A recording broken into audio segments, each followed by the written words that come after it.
idol sa ano, sitwasyon din sa amin nila. Talagang maano tayo dito sa baha na to. Baha na yun, nalubog na yung ano, upuan. Kawawa naman. Malapit na yung upuan, no? Malapit na malunod yung upuan, no? Buti na lang yung nakaupo, umalis na. Kasi umupo nung tubig, nilagyan na ng upuan.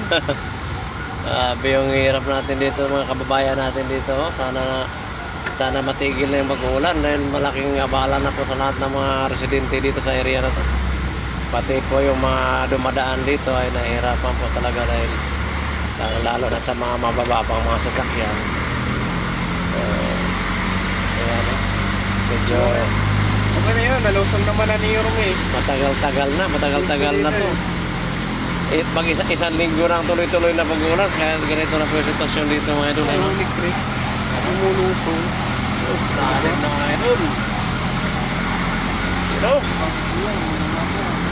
Binabaybay natin yung kahabaan ng Top Avenue dito po sa may tapat ng PGH. Ganito po ang sitwasyon dito mga idol, mga ilang araw na. Ngayon nga medyo tumila yung ulan paano Ay, kasama ba pa? tuloy pa yung ulan nito. Hindi na talaga ito madadaanan sa mga maliliit na sasakyan pag tumulan pa to. Ngayon nga ilang oras nang tumigil ang ulan pero nandito pa rin yung tubig. So ganun talaga dahil sa kahirapan hanap buhay pa rin tayo sa gitna ng ulan. Ba ang kaya po ba? Ha? Hindi ba ang kaya po? Wala yun. Kasi ano yun, malalim ang ano doon, drainage. Di ba pag ano sa ilalim, bihira. Dati nagbabaha yun pero ngayon hindi na daw. Pati dito sa Lagos nila, baha yan. Pero ngayon hindi na Paano kayo ginagawa nila no? Dito nga sa taas, bumaha doon pa kayo doon sa lalim.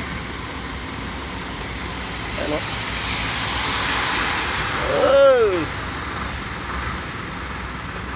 Laro ng support.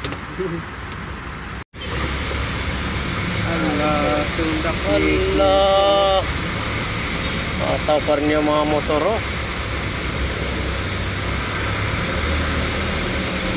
Hindi ba dyan pag bumaba ng mga pasahero kasi mapabasa yung mga sapatos.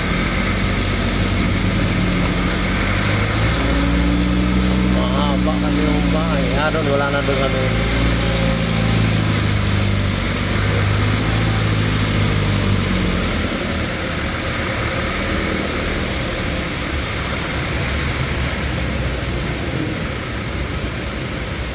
United Nation Avenue.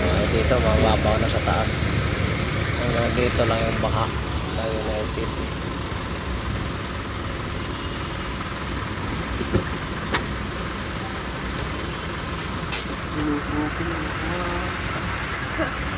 Losong na lang. Ingat na lang sa liptos. Wala na yan, bay? Ha? Wala na yan. Malinis na no? Naanod na.